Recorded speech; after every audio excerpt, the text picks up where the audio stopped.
തവാഫിനിടയിൽ സുന്ദരനായൊരു യുവാവിനെ ഗുരു കണ്ണെടുക്കാതെ നോക്കുന്നത് ഫക്കീറന്മാരുടെ ശ്രദ്ധയിൽപ്പെട്ടു.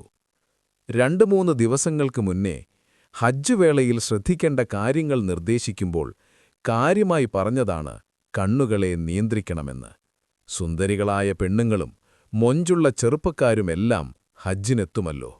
എന്നിട്ടിപ്പോൾ ഗുരു തന്നെ ഒരാളെ തുറിച്ചു നോക്കുന്നു. ത്വവാഫ് കഴിഞ്ഞു ഫക്കീർമാർ ഗുരുവിന്റെ ചുറ്റും കൂടി. ഒരു യുവാവിനെ അങ്ങ് കണ്ണെടുക്കാതെ നോക്കുന്നത് കണ്ടല്ലോ. നോക്കരുത് എന്നല്ലേ അങ്ങ് പറഞ്ഞിരുന്നത്?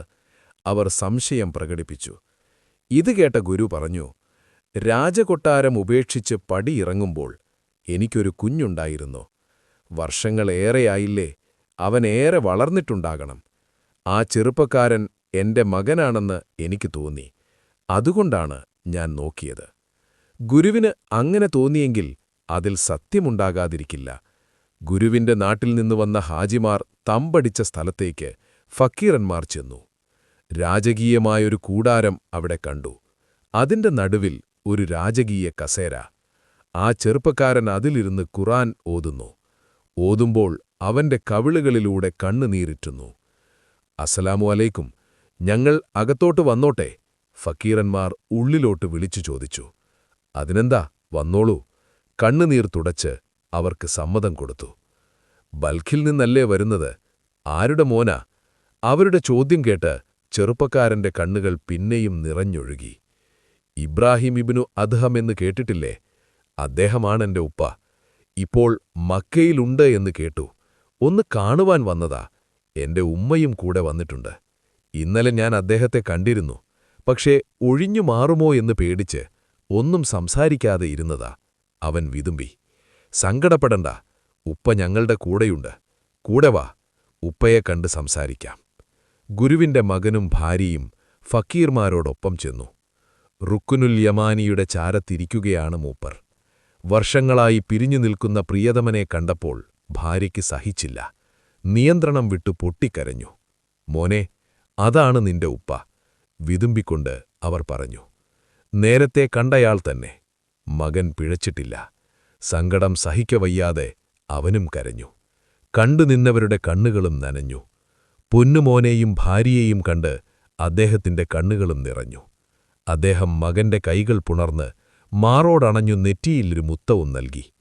അവരങ്ങനെ കുറച്ചുനേരം സംസാരിച്ചിരുന്നു. പിന്നെ അദ്ദേഹം പറഞ്ഞു, നിങ്ങൾ പൊയ്ക്കോളൂ. ആനന്ദനിമിഷങ്ങൾ പെട്ടെന്ന് സങ്കടത്തിനു വഴിമാറി. ഉപ്പ, ഇനിയും ഞങ്ങളെ ഉപേക്ഷിച്ചു പോവുകയാണോ? മോനെ, എന്റെ മനസ്സിലിപ്പോൾ അല്ലാഹു എന്നൊരു ചിന്ത മാത്രമേയുള്ളൂ. നിന്റെ പാവമുമ്മ ഇത്രകാലം ശ്രമിച്ചില്ലേ? അതിന് അവൾക്ക് സ്വർഗമുണ്ട്. അതുപോലെ നീയും സഹിക്കണം. ഹൃദയം തകർന്നിട്ടും പുറത്തു പ്രകടിപ്പിക്കാതെ അദ്ദേഹം പറഞ്ഞു. ഉപ്പ, ഇനി എന്നാ കാണുക? മകൻ വിതുമ്പി ചോദിച്ചു. ഇൻഷാ അല്ലാഹ്, കിയാമത്ത് നാളിൽ. മഹ്ശറയിൽ ജനത്തിരക്കായില്ലേ, അവിടെ എവിടെ കാണും? സിറാത്ത് പാലത്തിനരികിൽ. അവിടെ കണ്ടില്ലെങ്കിലോ? നന്മ തിന്മ തൂക്കുന്ന മീസാനരികിൽ. അവിടെയും കണ്ടില്ലെങ്കിൽ നരകത്തിൽ നോക്കണം. അവിടെയും കണ്ടില്ലെങ്കിൽ എന്നാൽ പിന്നെ സ്വർഗത്തിൽ നോക്കണം. സ്വർഗത്തിലുണ്ടാകും ഇൻഷാ അല്ലാഹ്. ഉപ്പയെ പിരിയുവാനാവില്ല എന്നവൻക്ക് തോന്നി. അവൻ അട്ടഹസിച്ച് കരയുവാൻ തുടങ്ങി.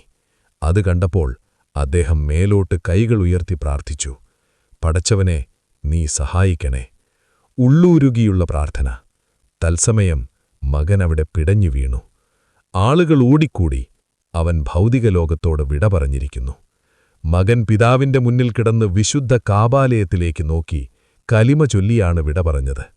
അനുഗ്രഹീത മരണം തന്നെ. മസ്ജിദുൽ ഹറമിൽ മയ്യത്ത് നിസ്കരിച്ചു. മക്കയിൽ തന്നെ മറവ് ചെയ്തു. ഹജ്ജ് കഴിഞ്ഞ് ഭാര്യയും മറ്റുള്ളവരുമെല്ലാം നാട്ടിലേക്ക് തിരിച്ചു. മകൻ മരിച്ചിട്ടും അദ്ദേഹത്തിന്റെ മുഖത്ത് തെല്ലും സങ്കടമില്ല.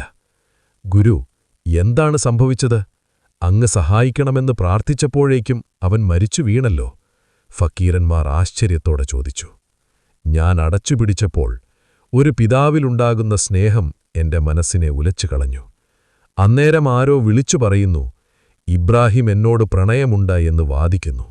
എന്നിട്ടും മറ്റുള്ളവരെയും നീ സ്നേഹിക്കുകയാണോ എന്നപ്പോഴാണ് ഞാൻ പ്രാർത്ഥിച്ചത്.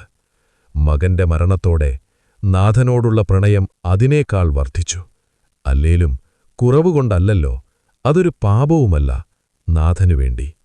മറ്റൊരു ഇബ്രാഹിം സ്വന്തം മകനെ അറുക്കാൻ കഴുത്തിൽ കത്തിവച്ചില്ലേ? അത് മകനോട് സ്നേഹമില്ലാഞ്ഞിട്ടാണോ? നാഥൻ എന്തു പറഞ്ഞു അതിനു വഴങ്ങുക, അത്രതന്നെ. വിശുദ്ധരുടെ മുന്നിൽ വെച്ച് മറ്റൊന്നിനെക്കുറിച്ചും ചിന്തിക്കാതെ അദ്ദേഹം നാഥന് സ്തോത്രങ്ങൾ അർപ്പിച്ചു. ഇംഗിതം പോലെ ഹജ്ജ് കർമ്മങ്ങളൊക്കെ കഴിഞ്ഞു. ഇനി മദീനയിലേക്ക്, ആ പൂമൊത്ത് വിശ്രമം കൊള്ളുന്ന പുണ്യഭൂമിക, അവിടെ എത്തുക. കൂട്ടുകാരെ, ഇതിന്റെ ബാക്കി അടുത്ത എപ്പിസോഡിൽ കേൾക്കാം.